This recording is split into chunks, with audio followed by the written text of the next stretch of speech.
अस्सलाम वालेकुम।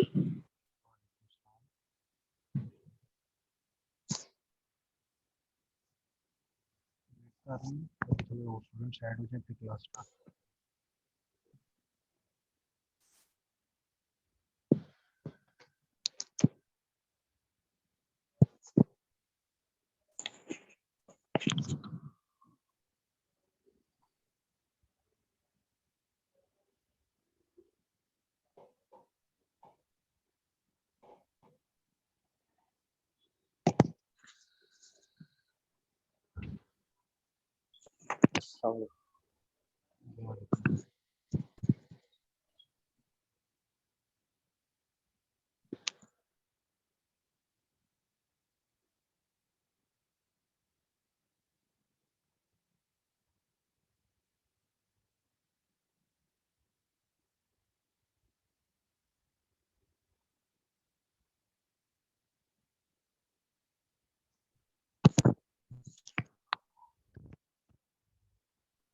चलिए आज हमारी क्लास है MTH 1 अभी आप दो ही हैं तो चलें हम स्टार्ट करते हैं क्लास को।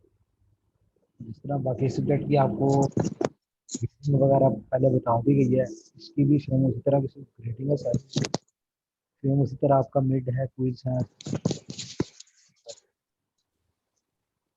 सेम उसी पैटर्न से 50% आपके सब्जेक्टिव पेपर होगा, 50% होगा, 40 मार्क्स का मिड है, 80 मार्क्स का आपका फाइनल टर्म का पेपर है।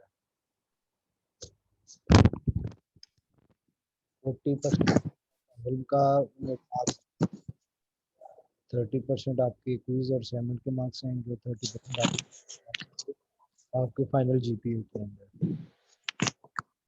हमें जो सब्जेक्ट अब पढ़ना है वो है MTH 101। आवाज़ आ रही है मेरी सबको? Yes sir.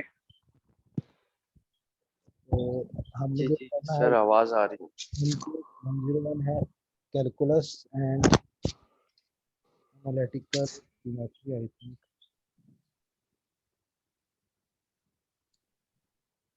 मैं एक मिनट चेक कर दूँ क्या क्या हमने पढ़ना है।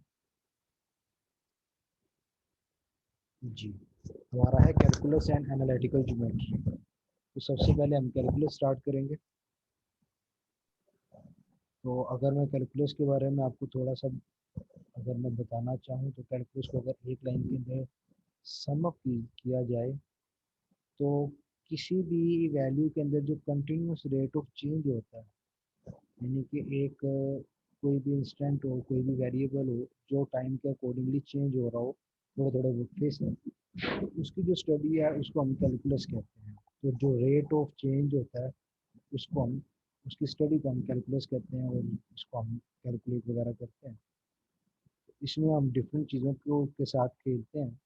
तो इसमें हम रियल नंबर पे बात करेंगे, सेट थ्योरी पे बात करेंगे, इक्वालिटी इनइक्वालिटी पे बात करेंगे, इंटरवल्स पे बात करेंगे, कंटिन्यूटी डिसकंटिन्यूटी पे बात करेंगे, हम प्रॉपर्टीज़ पे बात करेंगे रियल नंबर्स की। तो सबसे पहले कुछ बेसिक कंसेप्ट है जिनके ऊपर हम बात करते हैं। आपको आइडिया होगा वैसे इनका। आपके पास होल नंबर होते हैं जिसके अंदर आपका पॉजिटिव इन्फिनिटी से नेगेटिव इन्फिनिटी तक सारे नंबर आते हैं। इनको नेचुरल नंबर भी समटाइम कह देते हैं, एन से रिप्रेजेंट कर देते हैं, होल नंबर को डब्ल्यू से रिप्रेजेंट करते हैं। होल नंबर में आपका जीरो आ जाता है, नेचुरल नंबर में आपका जीरो शामिल नहीं होता। अब इसके आगे फर्दर अगर हम थोड़ा सा आगे जाएं तो हमारे पास रैशनल नंबर आ जाते हैं, इरैशनल नंबर आ जाते हैं। रैशनल नंबर वो नंबर होते हैं जिनको हम पी ओवर क्यू की फॉर्म में लिख सकते हैं। इरैशनल नंबर वो नंबर है जिनको हम पी ओवर क्यू की फॉर्म में नहीं लिख सकते। नेक्स्ट हमारे पास इंटीजर्स आ जाते हैं। इंटीजर्स हमारे पास दो तरह के होते हैं, पॉजिटिव इंटीजर, नेगेटिव इंटीजर।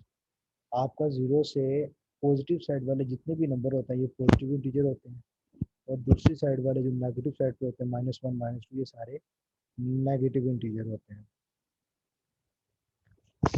अब सर जो माइनस नंबर होते हैं वो लेफ्ट साइड पे और जो पॉजिटिव होते हैं वो राइट साइड पे। मैं अभी बता रहा हूँ आपको।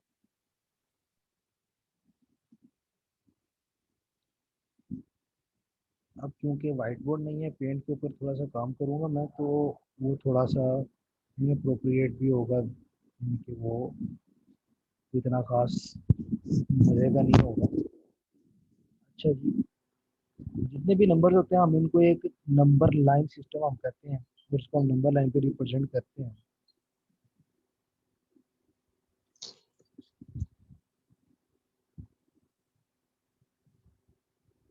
इसमें हमारे पास एक स्ट्रेट लाइन होती है। मैं अभी इसको जरा एक मेरा माउस जरा ना ये नजर नहीं आ रहा था।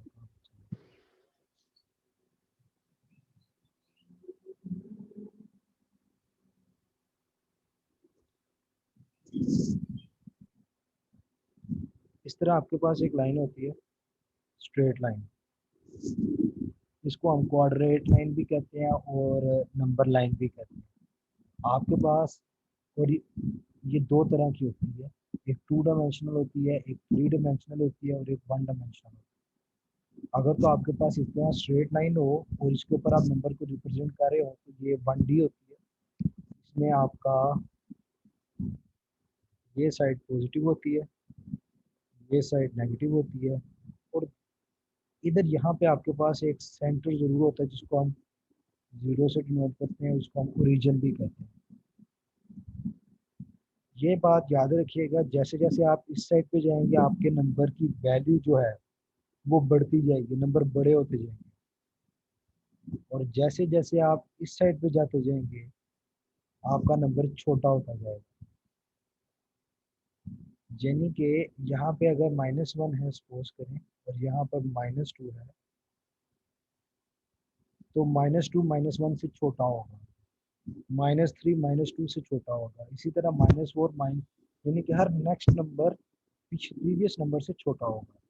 इस केस में राइट जब सर। हम इस साइड पे जा रहे होते हैं तो 1 होता है, फिर हमारे पास 2 होता है, तो 2 जो है वो 1 से बड़ा होता है। यहाँ पे उल्ट हो जाएगा, यहाँ पे छोटा होता जाएगा। ये बात आपने याद रखनी है। नंबर लाइन सिस्टम में जीरो से पॉजिटिव साइड की तरफ नंबर बड़े होते जाते हैं और जीरो से माइनस की तरफ नंबर छोटे हो जाते हैं। और इस साइड पे अगर मैं आपको इस साइड पे अगर मैं आपको बताऊं सबसे छोटा नंबर तो वो है -इंफिनिटी। सबसे बड़ा नंबर जो है आपके पास वो पॉजिटिव इंफिनिटी। Minus infinity. जी अफिनिटी। माइनस अफिनिटी और प्लस अफिनिटी। जी, प्लस इंफिनिटी आपके पास सबसे बड़ा होता है और माइनस इंफिनिटी छोटा होता है। अब मैथमेटिकली पॉजिटिव इंफिनिटी और नेगेटिव इंफिनिटी ये कोई ऐसी चीज नहीं है जो मैथमेटिक्स में एग्जिस्ट करती है। पॉजिटिव इंफिनिटी आप एक ऐसा नंबर कह सकते हैं जो आज तक डिफाइन ही नहीं हो सका। यानी कि नंबर में हम चलते जाते हैं चलते जाते हैं चलते जाते हैं, वो कोई भी एंड पॉइंट हमारे पास अभी तक नहीं मिला जिसके बाद हम कह सकें कि इसके आगे नंबर खत्म हो जाते हैं। ये काउंटिंग चलती रहती है, इसलिए हम एक टाइम के बाद आके उसको इन्फिनिटी कह देते हैं कि ये काउंटलेस है, इसको हम फर्दर काउंट नहीं कर सकते। तो इसको हम पॉजिटिव इन्फिनिटी कह देते हैं या नेगेटिव इन्फिनिटी कह देते हैं, कोई भी केस हो सकता है। मैथमेटिकल इन्फिनिटी इज नथिंग, ये ना ही नंबर होता है। अभी पहले मैंने कहा ये सबसे बड़ा नंबर होता है, वो आपको समझाने के लिए था, बट एक्चुअल में ये नंबर नहीं होता। इसको हम साइन लैंग्वेज कहते हैं और इसको हम साइन के जरिए रिप्रेजेंट करते हैं। अच्छा, राइट सर। अब अगर हम बात करें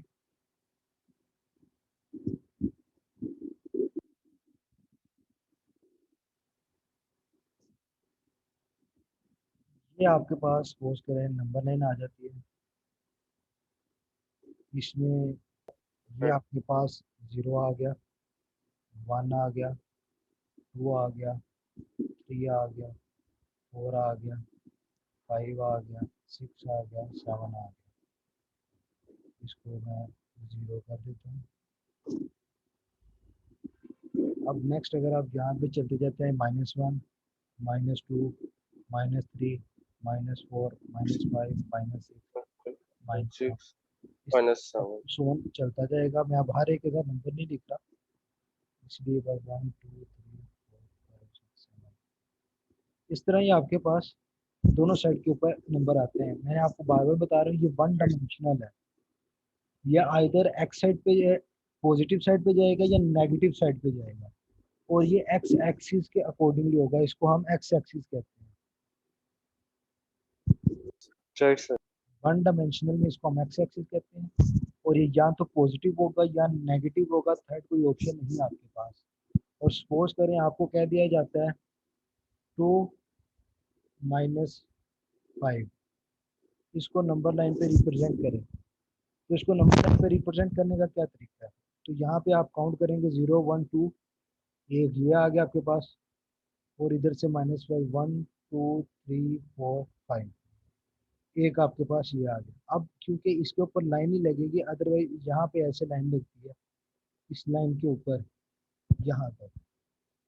और ये जो साइन है, ये आगे चल के थोड़ा सा मैं बताऊंगा, ये हमारा सेट को डिनोट करता है। ये सेट हमारा ओपन हो सकता है, क्लोज हो सकता है, एक साइड ओपन हो सकती है, एक साइड क्लोज हो सकती है, दोनों साइड ओपन हो सकती है। तो उनको कैसे रिप्रेजेंट करना है वो मैं आपको बाद में बताऊंगा। अभी सिंपली अगर आपके पास 2 पॉइंट्स हो, आपने उनको रिप्रेजेंट करना हो, तो जो आपकी ये लाइन है आप इसी के ऊपर इसको इस तरह लाइन ड्रॉ कर देंगे। अभी ये क्योंकि नजर नहीं आएगी इसलिए मैं ऊपर ड्रॉ कर देता हूँ ऐसे। ये वैसे इस एक्स एक्सिस के ऊपर लाइन ड्रॉ होगी, क्योंकि मैंने आपको बताया ये या पॉजिटिव साइड पे जाएगा या नेगेटिव साइड पे जाएगा। तो इसलिए ये इसी लाइन के ऊपर एक्स एक्सिस के ऊपर ही रहेगा, इससे ऊपर नीचे नहीं जा सकता। और क्योंकि ये 2 और 5 तक जाएगा, इसलिए हम यहाँ पर डॉट्स लगा देते हैं। वो मैं आपको बाद में बताता हूँ कि इधर हम पॉजिटिव लगाते हैं या नेगेटिव लगाते हैं जब हम सेट के ऊपर जाएंगे। ये हो जाता है आपका सिंगल डायमेंशन। उसके बाद आपके पास आ जाती है 2 डायमेंशन, जिसको हम क्वाड्रेटिक भी कहते हैं समटाइम। उसके अंदर आपके पास क्या होता है? उसके अंदर आपके पास एक्स एक्सिस के साथ एक वाई एक्सिस भी होता है इस तरह।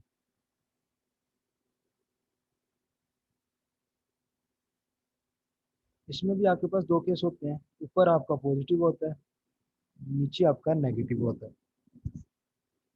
अब जब इस तरह आपके पास ये 4 कॉलम बन जाते हैं, तो आपकी 2 डायमेंशनल नंबर सिस्टम आ जाते हैं।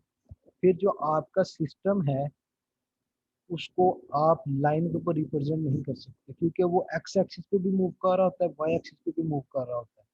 तो सपोज करें वो एक्स एक्सिस पे 3 टाइम मूव करता है, वाई एक्सिस पे 4 टाइम मूव करता है, तो वो कुछ इस तरह मूव करेगा यहाँ से ऐसे, और एट द एंड वो यहाँ पे आ जाएगा जहाँ पे इसका 4 होगा, यहाँ पे इसका 3 होगा ऐसे, और वो इस पॉइंट के ऊपर आपका कहीं ना कहीं क्रॉस करेगा इस जगह पर।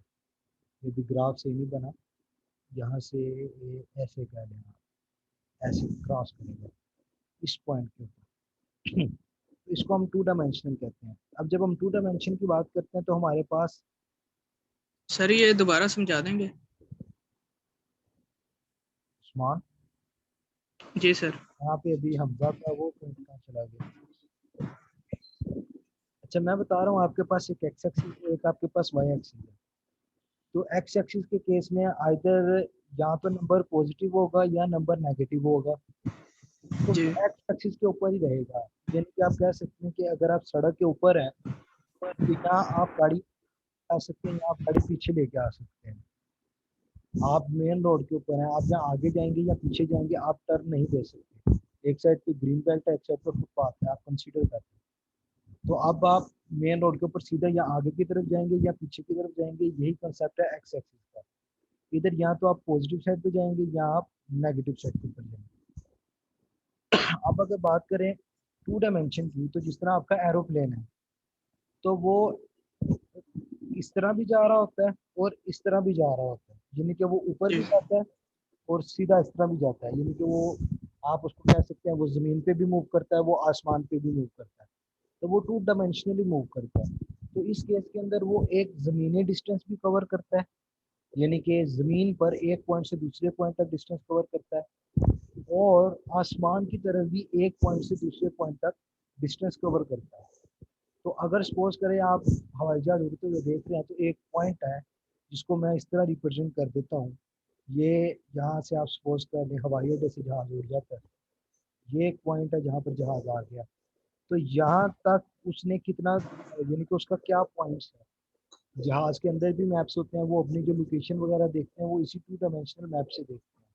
तो उस पर क्या जी रिप्रेजेंट हो रहा होता है? एक उसको एक्स एक्सिस पे पॉइंट आ रहा होता है कि मैंने ज़मीनी फासला 3 किलोमीटर तय किया और हवाई फासला 5 किलोमीटर तय किया। तो उसके पास ये पॉइंट्स आ रहे होते हैं। तो ये जैसे ये 3 है, ये मैं सपोज कर देता हूँ 5 है, तो वो बताता है मैं इस टाइम 3 5 पे खड़ा हूँ या 3 5 पे मूव कर रहा हूँ, 3 5 से पास कर रहा हूँ, इस तरह का कुछ भी वो कह सकते हैं। तो जब आप इस तरह की यानी कि डायग्राम जहन में बनाते हैं तो आपके पास सिर्फ यही एक एरिया नहीं है जिसके ऊपर आप मूव कर सकते हैं, आपके पास ये भी एक एरिया है, जी ये भी एक एरिया है और ये भी एक एरिया है। तो इनको हम डिफरेंट क्वाड, हाँ जी तो ये एक आपके पास ये क्वाड हो जाएगा, एक ये क्वाड हो जाएगा, एक ये हो जाएगा और एक ये हो जाएगा। और जो नंबर्स आपके सर, पास, ये इनके एक्सेस के नेम भी बता दें। ये एक्स एक्सिस होता है, ये वाई एक्सिस होता है, अच्छा, जी ये साइड पॉजिटिव है, ठीक है।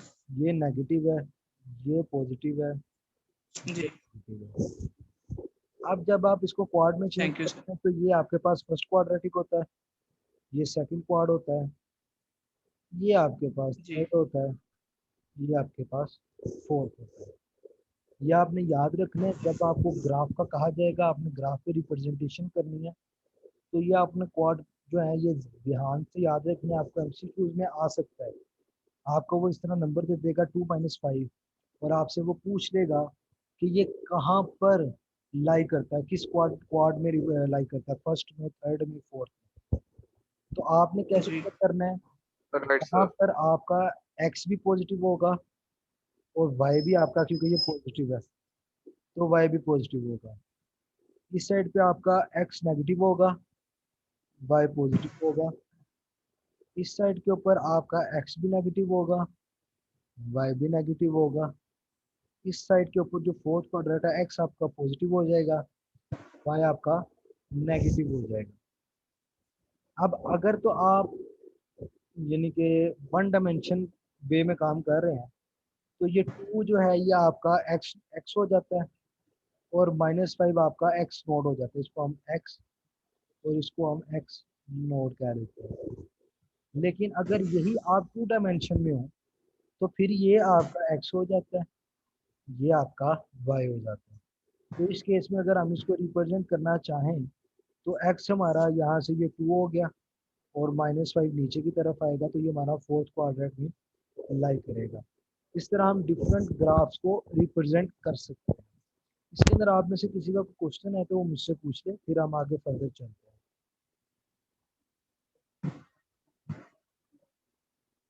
आपको ये समझ लग गई?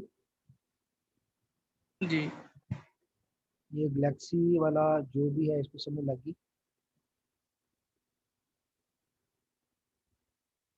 ये गैलेक्सी मैं अनम्यूट का कह रहा हूँ, सर अभी समझ आ गई। सर, ये जब स्टेटमेंट आएगी तो इसमें लिखा होगा कि ये 1 डायमेंशन से है, ये टू डायमेंशन से है। देखें वो आपको नहीं, एक्स पूछेगा, एक्सिस और वाई एक्सिस आपको लिखा हो। नहीं, वो आपको ये पूछेगा अगर सिंगल डायमेंशन होगी तो वो आपको कहेगा इसको नंबर लाइन सिस्टम पे रिप्रेजेंट करें। जी आप ये क्या कहना चाहते हैं? Sorry sir. एक मिनट में आपको आंसर करता हूँ, ये क्वेश्चन करना चाह रही थी जी। सर समझ आ गई। मैं ये कह रहा हूँ कि थैंक यू सर। आपको ये कहेगा कि आपने ये बताना है कि नंबर लाइन सिस्टम पर ये पॉइंट कहाँ पर रिप्रेजेंट कर रहा है। अगर इस तरह की स्टेटमेंट लिखी हो तो वो 1 डायमेंशनल है। अगर वो आपको ये कहता है कि क्वाड्रेटिक सिस्टम में ये पॉइंट कहाँ पे लाई करता है तो इसका मतलब है कि ये 2 डायमेंशनल है। तो अगर वो सिंगल नंबर लाइन सिस्टम की बात कर रहा होगा तो आपका एक्स एक्सिस ओनली होगा, अगर वो क्वाड्रेटिक की बात कर रहा होगा तो आपके पास भी होगा, वाई भी होगा। अच्छा, सेट के ऊपर हम थोड़ा सा बाद में आएंगे, इससे जी पहले हम अगर आप करते हैं इक्वालिटी की और इनइक्वालिटी की। आपने क्वेश्चंस देखी होंगी, मैं जरा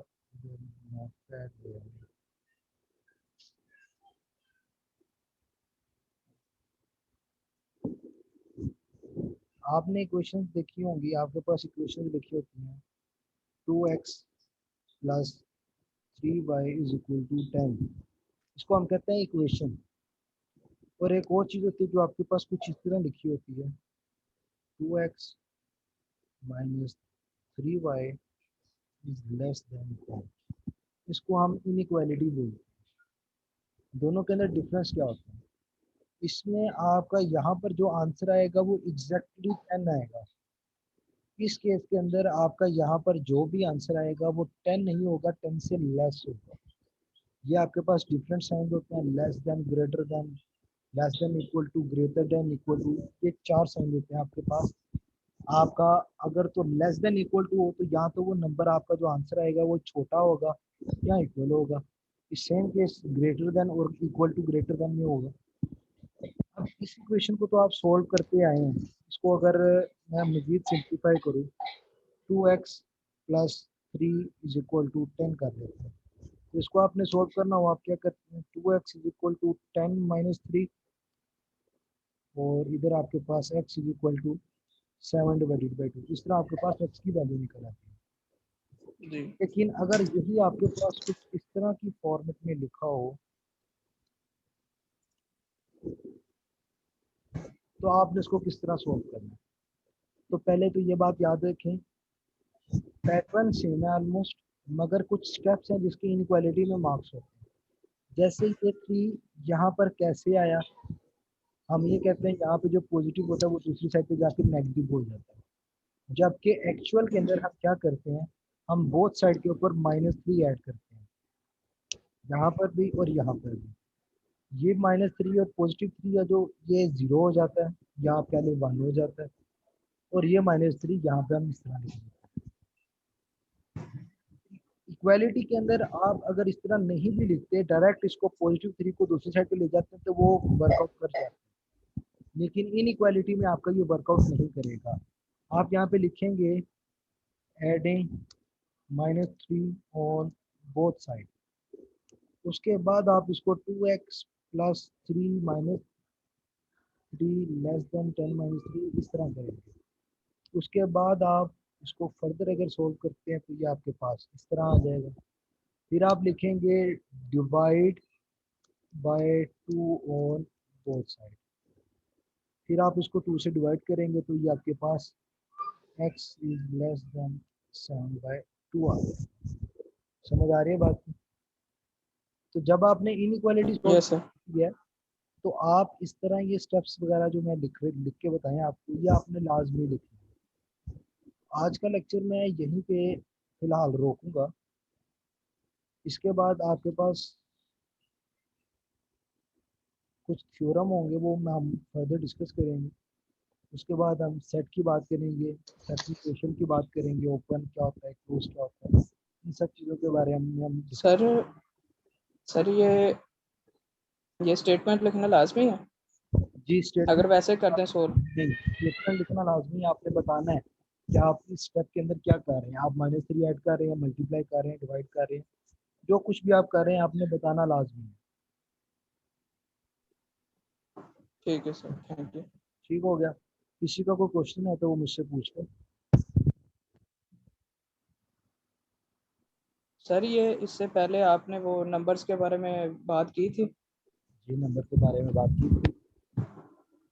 सर, वो थोड़ा बता दें, मैं थोड़ा लेट हो गया था। नंबर आपके जनरली आपके पास, अगर हम कहें आपके पास एक समुंदर है नंबर का जिनको हम होल नंबर कहते हैं, जिसके अंदर आपका पॉजिटिव इन्फिनिटी से नेगेटिव इन्फिनिटी तक जितने भी नंबर एग्जिस्ट करते हैं, वो पॉजिटिव हो, वो जी नेगेटिव हो, वो जीरो हो, वो कोई भी नंबर हो, उसको हम होल नंबर कहते हैं, वो होल नंबर में एग्जिस्ट करता है।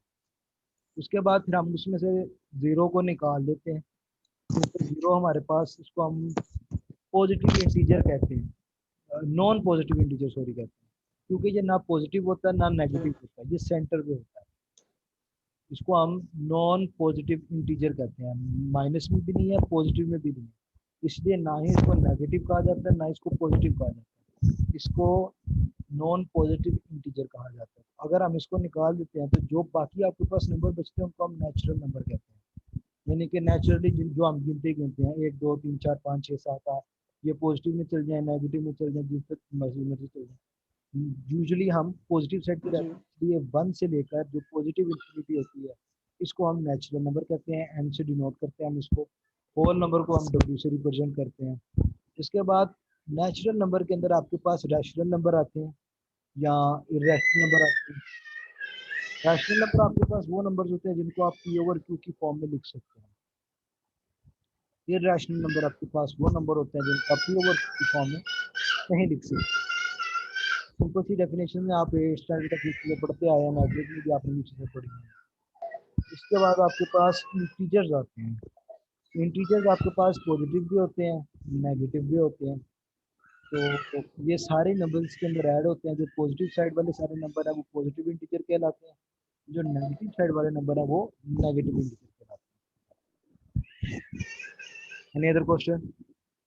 सर ये रैशनल इरेशनल का थोड़ा बता दें। और यार उर्दू में हम शोर हो रहा है सर। तो ये यार माइक बंद कर दो तो लगा आवाज आ रही है।